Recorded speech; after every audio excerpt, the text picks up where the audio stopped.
Plaisir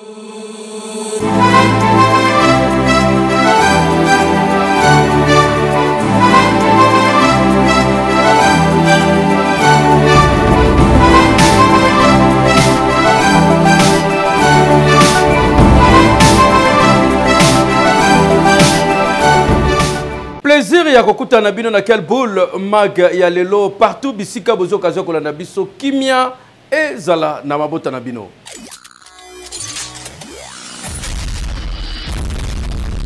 Tofongola quel boule lelo na arrivé à Mokonzamboka Félix Antoine Tshisekedi Tshilombo Bondi Melanga azongi République démocratique du Congo awa na ville province ya Kinshasa ayamba mina ambiance ko salatene bozo mona awa ko banda aéroport surtout côté limité indaki mabe population bazane sengo parce que accord ya paix économique et outil ko signamé bongo na mboka États-Unis d'Amérique entre pays ennemis Rwanda oyo congolais ne sozoli ki ke ne ba signé bo kimi kozonga na est RDC fatia zongi population ba sepeli tozota na mikolo zali koya et ko sale mandenge nini est-ce que situation kozala quand même ko changer na niveau ya est et koyeba na me awa na Kinshasa congolais nyoso balandaki bongo ndenge nini briefing esalemaki ministre Mouyaya ministre ya affaires étrangères et puis ministre économie mokonzi ya banque centrale du Congo bango nyoso basololaki pona masolo ya signature ya contrat oyo komemani na RDC.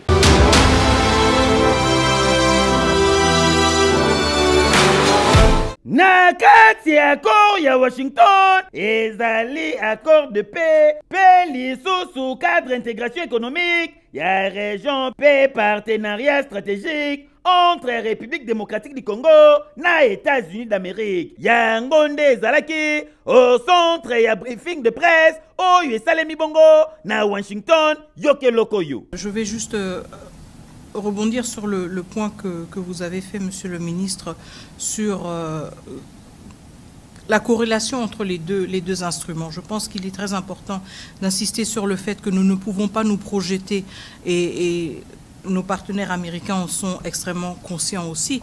Nous ne pouvons pas nous projeter dans une logique d'un partenariat stratégique avec des piliers économiques si nous n'avons pas un retour de la paix, mais aussi un retour de l'autorité de l'État.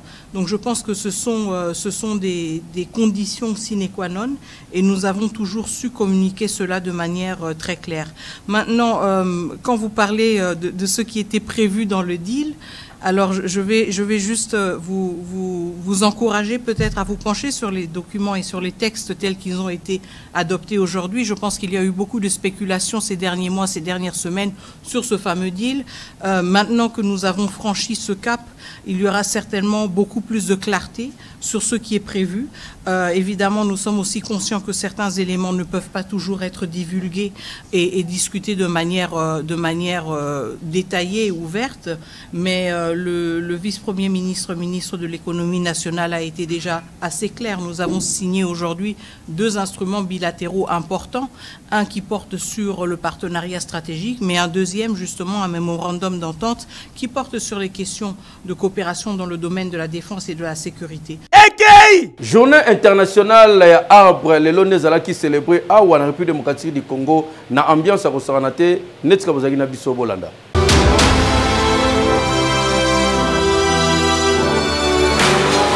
Na cadre ya journée mondiale ya arbre de mokolo ya vendredi oyo na Institut national des arts ina en sigle secrétaire général ya ministère ya environnement développement durable paix, nouvelle économie du climat, na ba membre ya cabinet, ba ki sa ba personnalité ya ndenge na ndenge, bazalaki awa, pona ko célébrer journée monene oyo ezalaki dénommé un arbre, une vie, awa esika ba discours et salamaki ya ndenge na ndenge, pona ko talisa importance ya nzete na kati ya vie ya mutu. Si manaye DGAI, ya Fonds forestier national FFN en sigle, ye pazwaki maluba, ba discours et salamaki ya ndenge na ndenge, pona ko lakisa importance ya journée oyo mingi mingi ya nzete na kati ya vie ya mutu. Po boye biango très bien que RDC zali pays oyo contenir deuxième plus grand forêt na niveau mondial après oyo ya Amazonie. Donc azali pe pays solution na makambo etali climat. Question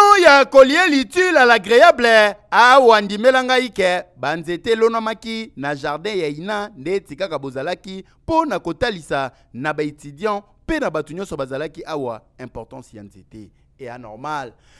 Keyo, oui. Gouverneur de la ville, Daniel Bumba Luba, qui a quitté le terrain pour la constat, visite d'inspection, pour la évolution misala ya banzele zali ko sala masotu azaki na commune kala ma côté kiti na makala côté kuna ambiance neni ne renya ki bozwa awa na reportage ya quel boule mag.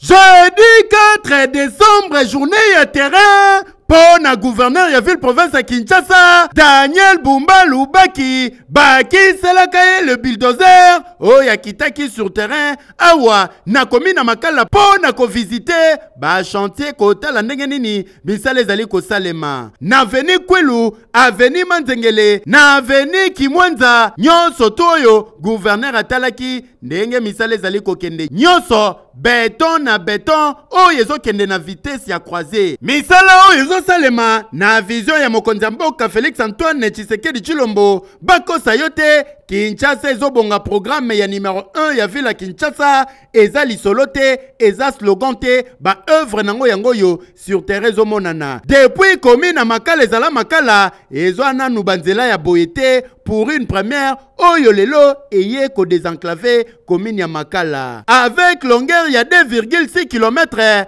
pona Kwilu na Manzengele pona Kimwanza kolonga Kikwit ti bypass 2,8 km et betami awadada kaka ndenge bozali komona ezalaki pe occasion pona gouverneur a signalé que avenue Mopulu na Kimfumu awa na komina makala ekobeta malisusu ko banda université ti elengesa bana ya makala sengo yo wapi vision oeza ya 1970 lelo grâce ya papa Daniel Bumba pambolami tonyati makadam anzela gouverneur Daniel Bumba tosui banzela ya kati depuis makala ezala makala gouverneur à ville à Kinshasa Daniel Bumba Lubaki, homme du terrain, baki selaka le bulldozer, architecte pona kotala, démolition à Pont Victoire, ndengeni nezali kosale mapo dans quelques mois, population ya Kinshasa awa, bakozwa, Pont Yasika, avenue Victoire, et kobeta madada, kobanda, sayo, si université awa, et ko permettre lisusu, et si lisa bambouteillage, et surtout, inondation awa lisolo nango, abou, pia. Lelo, depuis que le Congo est Congo, vous voyez, makala na besoin de là, bango moto teke o basangisi na bakomi musute. O ya yemo ko makala, c'est la première fois makala vin ngoluana na sima ya Félix Tshisekedi Tshilombo. Na kosa yote nyonso ezali kosalema na fonds propre ya gouvernement provincial ya Kinshasa oyo bazo travailler lukuta na batu nyonso bakosaki batu autrefois que gouvernement provincial et salisa tanzela mokote tala lelo ba preuve tala lelo yango yo qui salu sur terrain qui noa nyonso très content pe d'accord na oyo nyonso ezali kosalema. Keyo, oui. Tokende na route oye bandi Kasomeno, Kasenga tina choa le kuna. Population bazali toujours kozela misala bondi melanga délégation ya ACGT kumema ki na DGA memaki pe bato ebele pona batala évolution ba travaux côté kuna.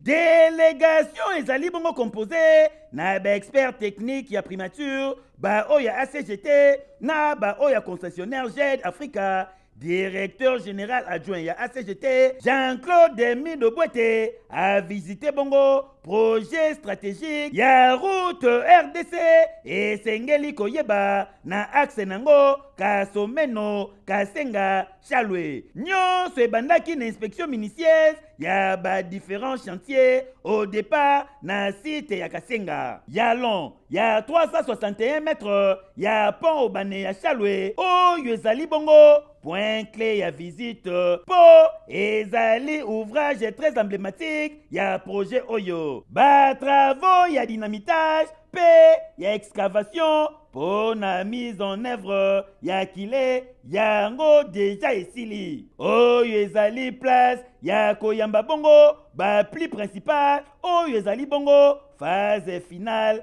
ya dynamitage côté Zambie fondation ekomi déjà prête pour na bétonnage oyo ezali kosalema bongo na sous-traitant CECC. Très satisfait na avancement ya travaux, directeur général adjoint ya ACGT a sali appel na nécessité ya respect strict ya calendrier P aye ko rappeler bongo que les deux chefs d'État bangonde basalaki bongo lancement ensemble ya travaux oyo le 2 octobre 2023 P bakosala bongo inauguration na yango ensemble. Et bongo côté ya réseau routier travaux ezali ko progresser na deux axes ya Kasemo Kasenga oyo ezali bongo ya long ya 29 km pe Kasenga Chalwe ezali bongo ya 16 km.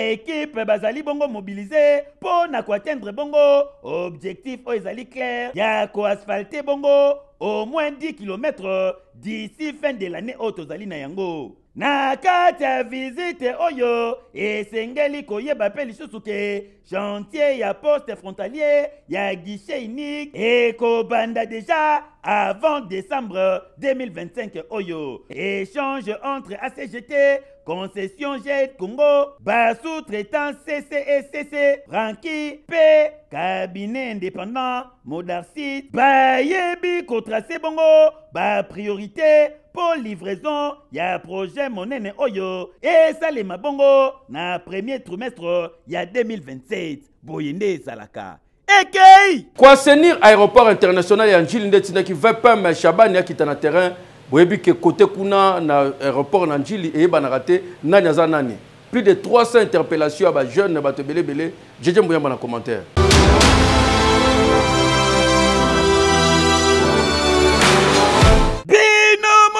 Boyebi aéroport international ya Njili soki okomi kuna ezala na départ ezala na arrivée ezalaka toujours mouvementé trop de services okomona batu misusu balati choisible misusu bakoma kobomba na chariot situation oyo ekomiti epai bakonza mboka yango bozali komona descente ya VPM intérieur son excellence Jacques Chabani accompagné na VPM ya transport et bandi na réunion na service nyonso oyo ezalaka bongo na aéroport international ya Njili ezalaki bongo suivi na kosala ronde ya département nyonso kotala nini ezali kosalema pe nini ezali komarchete na kati ya aéroport international oyo e bongo simana yango tika na yebisa bino service ya sécurité bakiti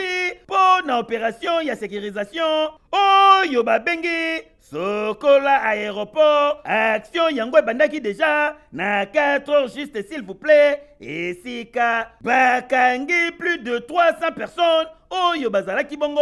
Awa ezalaki bongo. Question ya ko identifier nani aza nani azosala nini. Botala ndenge bazali kokende na bango. Baye na bango na kamaze wo. Misusu déjà miti meza kubabila. Bake na bango kuna nde bakoye bako identifier moko pe mosusu pe service nini azali kosala yoka communication oyo. En tout cas, ça s'est très bien passé. L'opération a été de contrôler tous les agents qui travaillent à l'aéroport international de Kinshasa.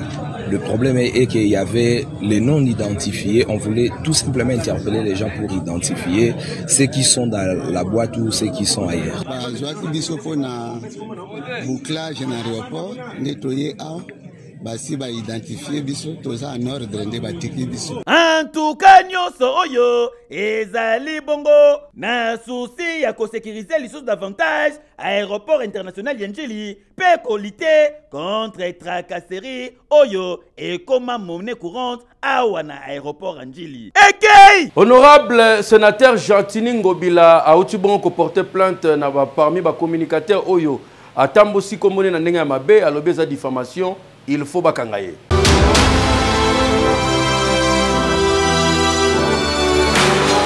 Critique, oui. Kasi soki ekomi politique ya insulte na injure wana mabe makasi de honorable sénateur Gentilini Bilambaka à tenir qu'au saisir justice pour na ba propos diffamatoire oyo ezalaki teni à l'égard na ye na famille na ye et pas y a un certain communicateur oyo akendaki plus loin ya ko tenir ba propos déplacés na ya ba membre vis-à-vis na ye pe ya ba membre ya famille biologique na ye loko la justice ezalaka wana pour na ko rendre droit et pas ya mutu na mutunde honorable sénateur Gentilini Mbakangobila bakiselaka le suprême accompagné na bavocat na ye bayaki awa ko déposer plainte en bonne et due forme na parquet général ya Kinshasa Gombe juste après sortie na bango yoka communication à Salaki. Ça fait 5 ans comme gouverneur de la ville de Kinshasa, a fini ngai ba tretanga na ba kombo nyonso ya ndeke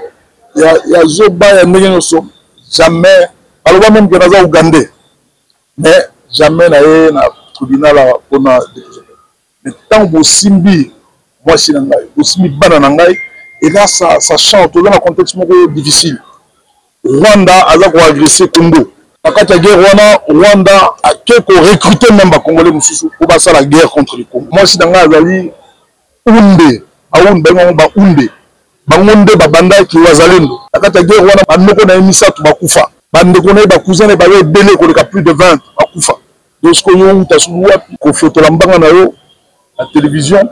Que maman wana azali rwandaise para toye awa on a aya ko expliquer biso bisikani ni moi si nanga ala rwandaise bisikani le bana nanga pe baza rwandais parce que moi si nanga rwandaise c'est-à-dire que bana nanga pe baza ba rwandais quelque part beta winner na 500 fois ya pamba.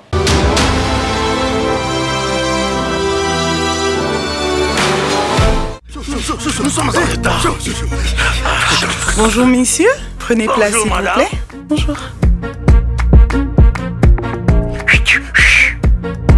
Bonjour. Bonjour. Vos billets sont déjà prêts.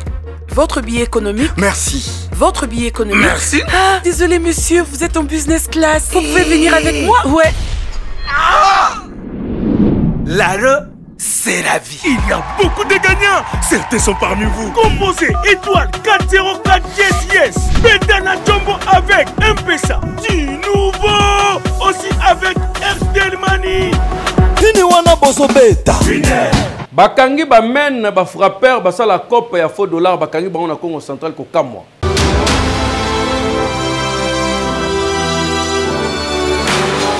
Soki omoni phobie nde babengaka ngo mbata tala yango yo misusu kutu balobaka faux dollar. Tala batu basala rango bango mibale nde bomoni ba individu bavandi boye service ya sécurité ya Matadi batiaki bango maboko mkolo ya mercredi 3 décembre 2025 nega bomoni bango mibale boye moko aza nigérien moko aza congolais donc ba travailler ko connivence na ndenga osakana te ba yoka na kutu bikolo ekipara te pona kosangana kosala batu mabe baza réseau momba kokama musana bango bazwa kosala ra ba faux dollar ba faux billet awa na commune éponyme na ville Matadi yoka bourgmestre Matadi Patrick Yameso ndenge a remercier service na nyonso ba service à sécurité ndenge batie ba malfateur maboko po la police ezalaki rapide ya ko détecter bango pe asengi na justice basala musala na bango ndenge sengeli yoka ye. Tous les services de renseignement, y compris nos éléments de la police, qui ont travaillé de façon systématique et méthodique pour tomber sur ces malfrats qui fabriquent des billets de banque. Le procureur est déjà saisi. Nous sommes en contact avec le procureur. Donc d'ici quelques minutes, ou sinon quelques heures, ils seront à la disposition du procureur de la République pour, voilà, pour que la justice soit faite. La justice va faire son travail pour aller jusqu'au cerveau monté pour réellement démanteler ces réseaux de malfrats. Le bourgmestre de la commune de Matadi, Patrick Yameso, recommande également à ses administrés de faire preuve de vigilance afin de barrer la route à ce que l'on peut qualifier d'incivique. Na onyo se salami ndenge bakangika bango mibale boye esengeli ko démanteler réseau mobimba réseau na bango ya mabeba fabrika ba faux dollar awa na Matadi eza normal te tangu baninga bami pesi musala ya koluka kolia na motoki bango bazwa na bango bango bazwa na bango ka musala ya ko escroquer bato ko sala ba faux dollar a bokangami boye ete ape bandeko batikali bakende vraiment ko sibiri guerre ya loi ba purger peine na bango bakende ka nde tolobaka eki compagnie Power People Esperel ba signé bon contrat il y a travail ensemble na bakonzi ya Ogefrem pour ko luka ko améliorer musala.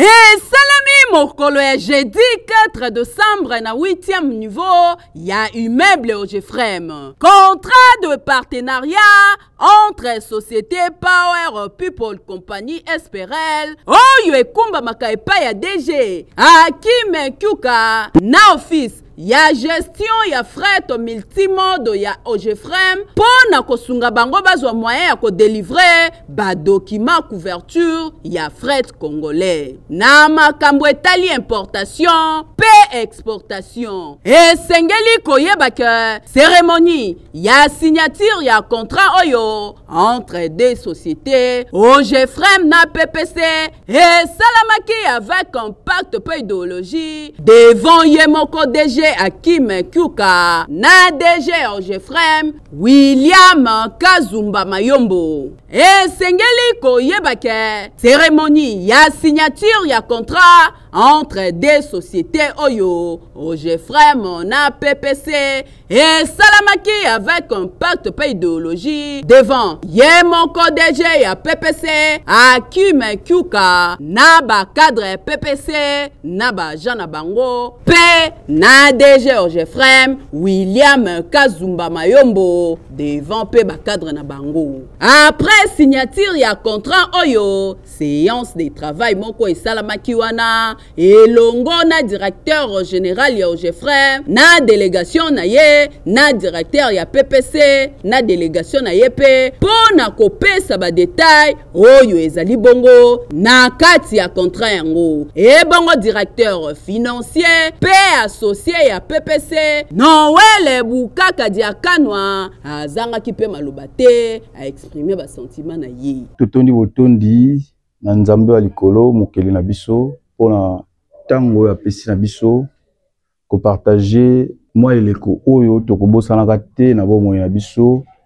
ya kokabola mokolo to na bato oyo ya Ogefrem biso Power People Company bazuka ki wana te après makambu nyonso ya ba contrat bakenda ki bongo ko silisa na dîner pona kokabola esengo na oyo nyonso basali boyende zalaka awa tozo espérer que société PPC na Ogefrem bakotambola kitoko musala ekosalama lolenge kaka bayokani Baloreo bazalaki sélectionné na concours monene na makambo etali architecture pe art bondi melangai ba étudiant oyo bazui chance lelo nde bazui bongo ba prix na bango na présence ya DGA ya Fonareve ezaki na ambiance ya kosakana te boyende zalaka Fonareve bazo continuer ko accompagner non seulement ba victime pona ko réparer bango mais ko sunga pe ba jeune ba ko investir pe ba tombola mboka.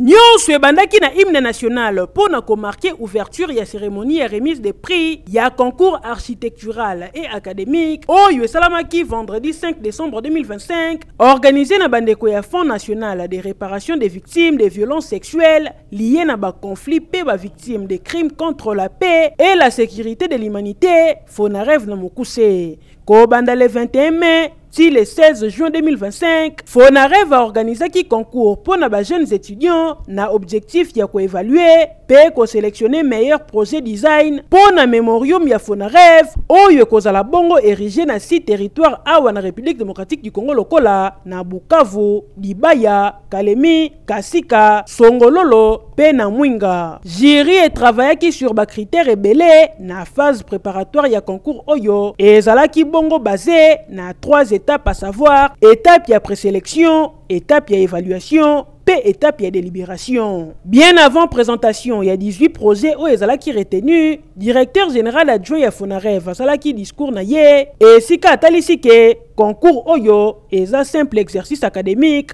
yoka communication na ye. En cette occasion, nous célébrons non seulement la créativité, mais aussi un engagement à faire vivre la mémoire dans la lumière pour que chaque pierre, chaque espace évoque leur présence et leur résilience. Mesdames et messieurs, distingués invités, chers lauréats, ce concours n'a jamais été un simple exercice académique. Il a été une épreuve de vérité, une manière d'interroger notre histoire, d'affronter nos blessures et d'y répondre avec une des armes les plus puissantes que possède la jeunesse, la créativité. Sur 156 projets, P total, il y a 254 participants issus de 15 universités et République démocratique du Congo, il y a Nairobi, P ya Burundi. Jury et retenir 18 projets, ndenge Madame Colette Onoya, moko ya ba membre ya jury a précisé. Ce concours a été organisé dans le but où chaque territoire devait recevoir un mémorial qui témoignerait de tout ce qui se passe dans les différents coins là où il y a conflit en RDC. Eki Tongo midi pokwa SNEL abelelaka epekisa miko tonga likolo ya basinga ya SNEL. Il faut 25 mètres na gauche et 25 mètres na droite, mais na Congo bato batekela bato mapangu tala lelo likama a toza na GB ndako bazo tonga à 3 niveaux. Tant comme ko poussa na pembe na ba câble ya SNEL passe pe mawa rayon wana champ magnétique ndeko akangami na kuwa kufi. Tokbenga ki ba konza SNEL tozui bongo conseiller en communication monsieur Bob Mbomolona apesi biso ba détail pourquoi ben sida boye et so continuer ko sala mapé abeti sete na bakonzi batala kambo.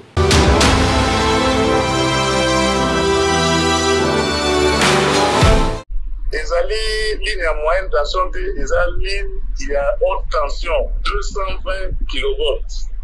Au moment to sala la campagne belé kolakisa na batu que couloir na se ya ligne eza ba espace bakoki kotonga te ezali ba espace bato bakoki kovanda te.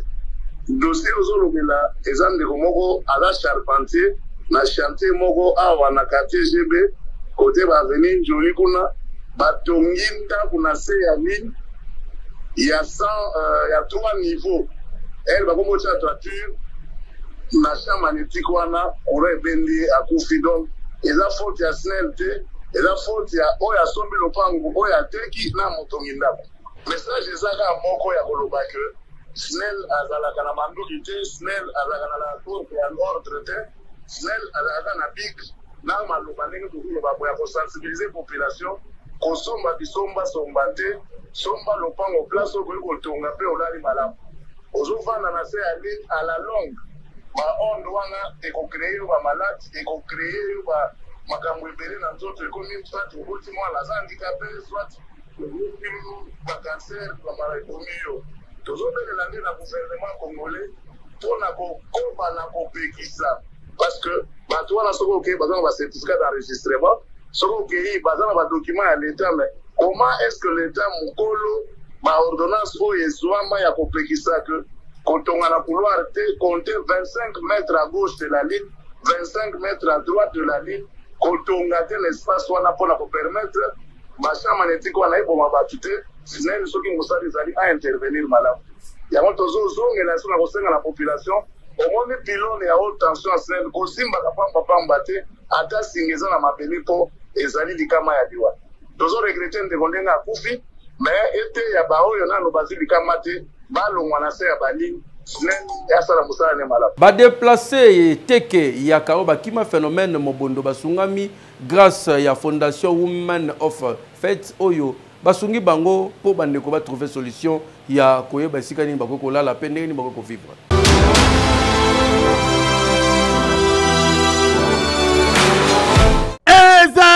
C'est l'organisation awa na République démocratique du Congo oye apportaka soutien na bango et pas ya ba domini Association Women of Fight et apporter les sous soutien na bango kaka ndenge ba mesana et pas ya ba déplacer ya conflit teke yaka oyo bazalaki attaquer mikolo leki na province ya Mai-Ndombe pe bazo se retrouver actuellement na commune ya Maluku. Women of Fight ba kitakate bango wana baye koapporte aide de soutien na bango epai ya bandeko oyo me nyonso esalemaki mpe grâce ya financement ya église de Jésus-Christ des saints de derniers jours. Depuis 2022 oyo bitumba ya bandeko bateke na bayaka ebanda moto atikala kopense na bango azate melelo bazwi lisungi. Très touché, représentant ya bourgmestre ya commune ya Maluku, Monsieur François Imbi. Na sepeli mingi pona assistance oyo onje na bino esali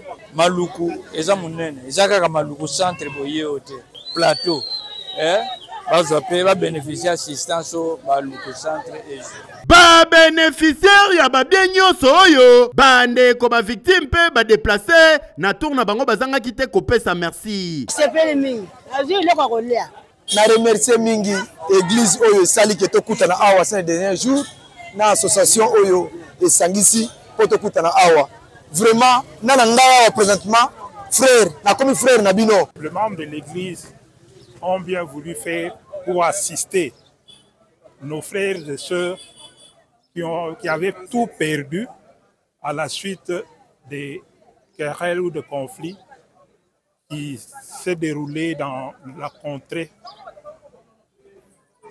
du fleuve entre les Bayaka et les... Natou Naye, coordonnatrice et association Women of the Fight, Madame Nadine Banze, Azangaki Malobate. Tokendaki vers église des saints des derniers jours. Toke kosenga bango biloko oyo. Bango nde bapesi bino biloko oyo.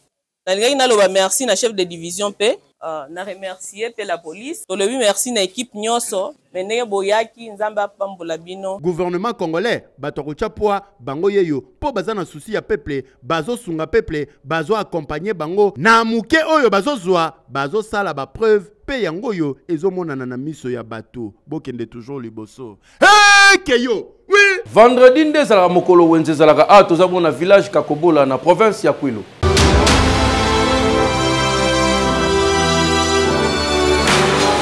Tozali vendredi, wenze oyo bomoni awa, yango pe fongwa makakaka vendredi veut dire, bate kaka jour moko na semaine. Awa tozali, na province ya Kwilu, territoire ya Gungu, village oyo, kombo nango Kakobola. Wenze fongwa makate, déjà 6h30, 7h bate ki bakota kana bango déjà nenge bomoni awa, nyoso koluka, okokutango. Oh nazoluka lipapa musunya bata ya orange ya jaune ya ngwana tala nde batondisa ngo mupiku. Oke kote mususu oh nazoluka poisson, nazoluka ngomba fresh okokuta yango awa. Soki po kota ki wenze po ya kosomba biloko eke nzale kangio awa yebake malewo ezali po kotoyo bazo kalinga déjà poisson na moto yango nezolela cholololo fufu yango pe koto abasi balambi déjà. Soki pe diata eyebika bango po fufango eza mo mwindo. Loko la wenze oyo ezalaka retrouvaille bandeko mingi bazali na ba village awa na Gungu bayaka ndeko kuta na awa batu bautaka kota ba ville bango bayaka mingi na mapapa bilamba tombola bomoni ba savon na biloko mususu ba drape ezali mais bato bazo uta pena na ba fin fond na kati kuna bango nde bayaka na biloko lokola bambisio bomoni awa makaya ba makwala yango na pointe ba tomate kasi eloko ekamisaki caméra ya quel boule ezali que malgré wenze yango efongwa maka chaque vendredi mais tokutani na papo bomoni telemi awa ye maison na ye yango bomoni awa azape na mwa ba biloko ebele ye sikoyo différence na bandeko mususu ezali ke ye afongolaka chaque jour patekaka chaque jour epa na ye tokuti maputa tokuti ma ya bouteille tokuti baji na biloko mususu na micro ya quel boule boyoka ndenge ye moko expliquer pona ni ye afongolaka pe atikaka mikolo nyonso biso awa ne deux secteurs mongendo ke lamba tozala na wenze moko bateka kaka vendredi nde population esanganaka pona wenze soko pona ngai na fongola chaque jour puisque ezamboko ezala ba bureau ba institution ezala population ya bato na fongola chaque jour pona kosunga bato akolia mbisi ya Thomson mwa soso bato akomela masanga ya bralima bra Congo kosunga bato basale koleka pe na nzela obazala posa pe akomela na kosa yote marché ya Kakobola ezalaka véritable marché d'échange oyo esalemaka awa troc kutu ekosa po bandeko ya ville bazosomba biloko ya mboka bandeko ya mboka pe bazosomba biloko ya ville keyo oui TVC médical nde ezali kosunga bakongolais lelo mpona tokozwa traitement pe batraite na makambo etali mbasu kokende na église te po eza likambo ya maladie bakotraite yo nzambe pe akosunga